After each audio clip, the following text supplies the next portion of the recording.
સાવલીના ધારાસભ્ય કેતન ઇનામદારના નિવાસસ્થાને બરોડા ડેરીના ચૂંટણી મુદ્દે ઉમેદવારોનું હોદ્દેદારો અને કાર્યકરો દ્વારા સન્માન અને શુભેચ્છા મીટિંગ યોજાઈ. સાવલી ઝોન 5ના ઉમેદવાર રામસિંગ વાઘેલા ડિરેક્ટર પદે બિનહરીફ થયા છે, જ્યારે ડેઝર ઝોન 6 માટે સુરપાલસિંહ પરમારને ભાજપ દ્વારા ટેલિફોનિક મેન્ડેટની જાણ કરવામાં આવી. બરોડા ડેરીના દીનુ મામા અને જીબી સોલંકીને 76B અંતર્ગત નોટિસ પાઠવવા મુદ્દે કેતન ઇનામદારે આપી પ્રતિક્રિયા.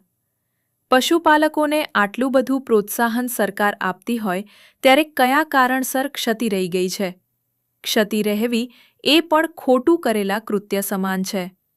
76B નોટિસ અંગે જણાવ્યું છે કે વારંવાર 5 લાખથી ઉપરની રકમના કામ માટે ઈ-ટેન્ડરિંગ માટે વારંવાર પરિપત્રોનું ઉલ્લંઘન કરવામાં આવ્યું છે, જ્યારે ડેરીના સભાસદો માટે 300 ટન કેપેસિટીનો પ્લાન્ટ નાખવામાં આવ્યો છે અને માત્ર 25થી 34% જ ઉત્પાદન સહિતની વિવિધ ક્ષતિઓ સહકારી રજિસ્ટ્રારના ઓડિટમાં ધ્યાને આવ્યું છે અને તેના પગલે પ્રમુખ ઉપપ્રમુખને આગામી 13મી તારીખે ખુલાસો આપવા માટે 76Bની નોટિસ આપવા આવી છે.